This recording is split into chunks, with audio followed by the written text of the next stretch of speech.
A rainy Wednesday morning in Hardsdale, a mid-sized city nestled between urban Atlanta and rural Georgia, where tradition and tension often coexisted. It was barely 7:30 a.m., and the clouds had already turned the streets into a steel-gray canvas. Rain tapped gently against the cracked pavement of Jackson Avenue, drumming over potholes and gutters clogged with yesterday's trash. Downtown Hartsdale moved slowly in the rain, the kind of slowness that made folks a little more cautious or a little more careless. In a nondescript gray hoodie, black jeans, and old sneakers, a tall, broad-shouldered black man crossed the street quietly. He had no umbrella. The rain soaked through the hoodie, but he didn't seem to mind. He moved with purpose.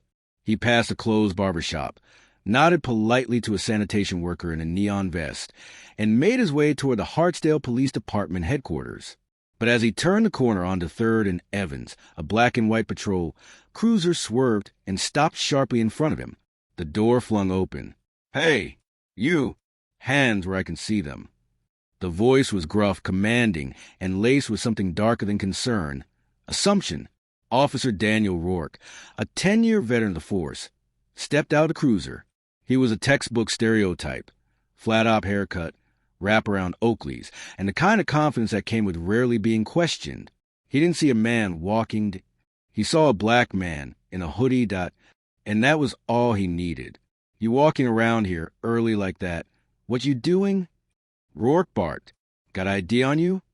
The man raised both hands slowly, rain still dripping from his hood. He didn't speak immediately. That irritated Rourke more. "Don't get smart. I asked you a question. ID now." Still no words. The man calmly reached into his back pocket, pulled out his wallet, and handed the officer a card. Rourke didn't even look at the name. He barely glanced at. He just scoffed. "Let me guess. You're lost. Visiting someone? Waiting for your boy to get out of lockup? Huh." A crowd had started forming.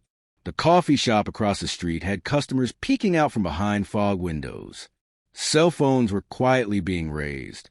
"Name," Rourke demanded. The man tilted his head. "You have my ID. Oh, you got an attitude too, huh?" A pause. "Look," Rourke said, stepping closer, hand hovering near his taser. "I don't know what you think you're doing wandering around the precinct dressed like that, but I don't like games. You look suspicious." "I'm walking," the man finally said. "Calm, direct, and I'm headed to that building right there." He pointed behind the officer, Hardsdale Police HQ. That only made Rourke laugh. "You got business in there?" "What? Delivering something." "Nah. Let me guess. You're dropping off a complaint about some racist cop. Huh?" Real original. The man smiled, for the first time. "No," he said plainly. "I'm the new chief. I start today." Rourke's smirk froze. Rourke looked again at the ID, and now he saw it. Chief Marcus L. Rowe. The name was stamped over an official Georgia Police Commission ID card, with a badge number higher than anything Rourke had ever seen. His jaw clenched. His face turned pale. But the man in the hoodie, Chief Marcus Rowe, wasn't angry. He wasn't yelling. He didn't even raise his voice. "You see," Marcus said, pulling his hood down to reveal his clean-cut beard and calm, professional demeanor, "I wore this hoodie on purpose. I want to see how things really are around here. And apparently, they're worse than I thought." A woman across the street gasped. Someone whispered, "That's the new chief?" Officer Rourke stood still, drenched now, his breath shallow. Chief Rowe didn't make a scene. He didn't call for backup. He didn't even ask for an apology. Instead, he walked past the officer, up the steps of the precinct, and into the building. The rain didn't let up, and neither did the silence behind him. By the time Rourke got back into his cruiser, cell phones were already uploading video clips. Within minutes, the department's Twitter feed was blowing up. Chief Rowe confronted by officer on first day. Hardsdale PD's new top cop profiled walking into his job.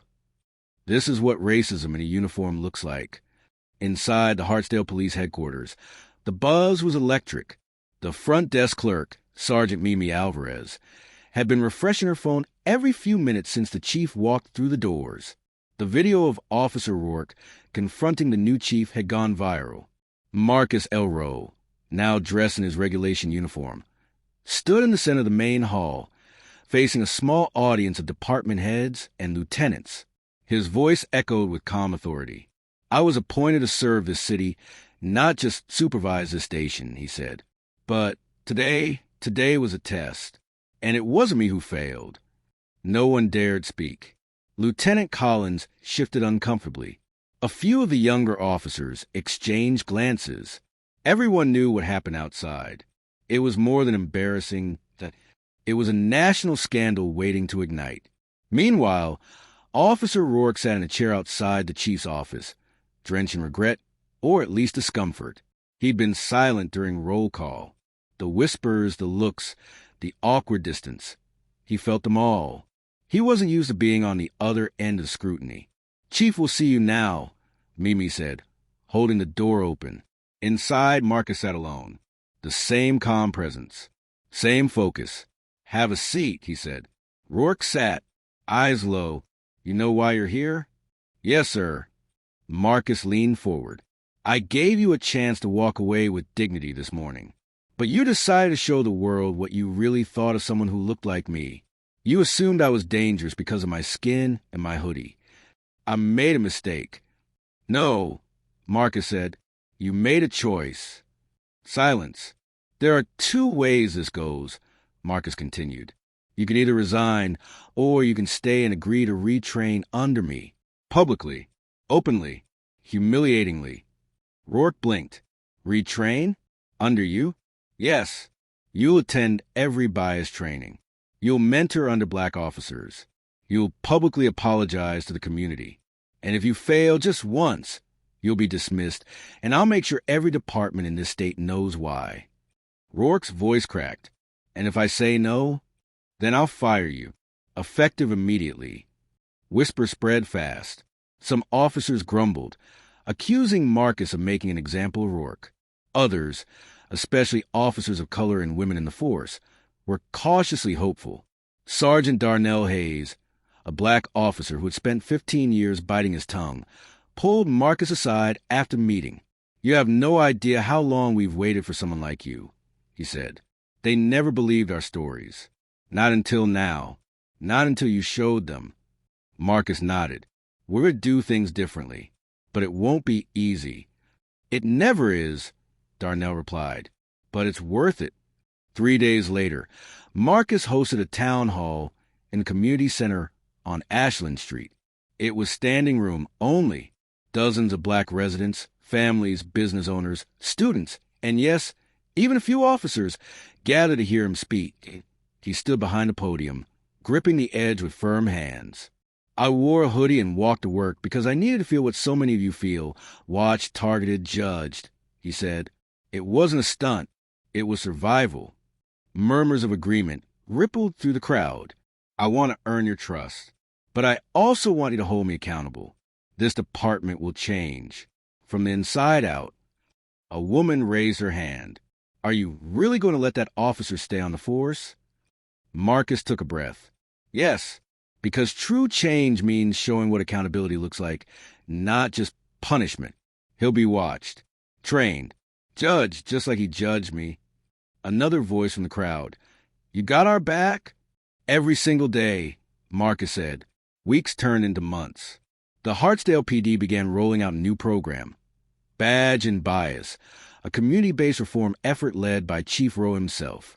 Officers were required to attend monthly town walks, unarmed, plainclothed, and engage with the people they served. Public dashboards showed department activity. Body cam footage was transparently reviewed with community panels.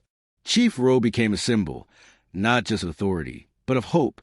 As for Officer Rourke, he changed, slowly and painfully. His first apology was awkward, forced, but his actions started to align. He asked questions. He listened. He showed up. One afternoon, months later, Rourke approached Marcus outside the station. "Chief," he said, almost sheepishly, "I didn't think I could respect someone like you." Marcus raised an eyebrow. "And now?" Rourke exhaled. "Now I don't know how not to." Marcus never forgot what happened that rainy morning. It stayed with him, Every morning he put on the uniform, every decision he made. He taught the force something crucial. That justice doesn't just come from the badge on your chest. It comes from how you treat people, especially when no one's watching.